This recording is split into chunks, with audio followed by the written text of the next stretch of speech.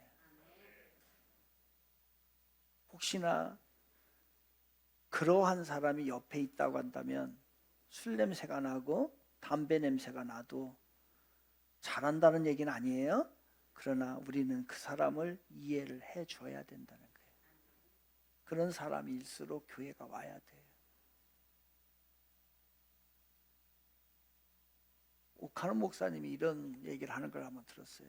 오카노는 언제부턴가 사랑의 교회가 옛날에는 창녀들이 많이 왔답니다. 와서 밤에 기도했대요.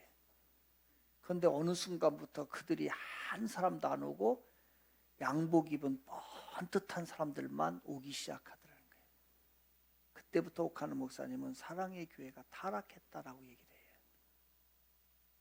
진실인지 아닌지 보죠. 우리 교회가 진짜 어렵고 힘든 사람들이 와서 먼저 믿은 여러분들이 그들을 돌보는 교회가 가장 이상적인 교회입니다. 그래서 술을 마시고 술 냄새가 나도 그런 사람일수록 교회 와야 되고, 세상에서 죄를 많이 지은 사람일수록 교회 와서 새 사람이 되어야 되는 게 바로 교회예요. 그래서 우리 교회가 24시간 오픈을 해놓습니다. 어떤 때는 말씀을 드린 대로 술 먹고 교회 와요. 어떤 이들이 술 먹으면 기도하고 싶은 마음이 생기는 사람이 있는가 봐요. 그러면은 기도하다가 여기서 아침에 보면, 주일날 아침에 보면 어떤 사람이 후딱후딱 하는 거예요. 여기서 잔 거예요. 그런 경우를 가끔 봤어요. 그리고 어떤 때는 오바이트를 여기다 해라. 자기 제정신이 아니에요. 그런데 교회를 찾아온 게 감사하잖아요. 절에 안 가고. 근데 그 마음이 얼마나 외롭고 힘들었으면 교회를 찾아와서 기도했을까라는 생각을 하게 돼요. 그래서 그런 이들도 오란 얘기예요. 와서 얼마든지 오바이트 하고 가란 얘기예요. 어떤 사람은 여기가 화장실인 줄 알아서 오줌 싼 경우도 있어요. 화장실까지 못 찾아갔던 것 같아요. 이런 사람을 오지 말라 하면 안 돼. 어떤 사람은 밤에 강아지 데리고 와서 똥 싸놓고, 그래도 괜찮아요. 교회에 와서 뭐가 중요한 거예요? 기도하는 게 중요한 거예요. 우리처럼 번듯하게 양복 입은 사람만 기도하는 게 아니에요. 사실은 그들이 더 기도해야 돼. 그래서 24시간 교회를 오픈해 놓는 겁니다. 여러 가지 위험성이 있음에도 불구하고 교회는 이런 사람들을 위해 있는 것이에요.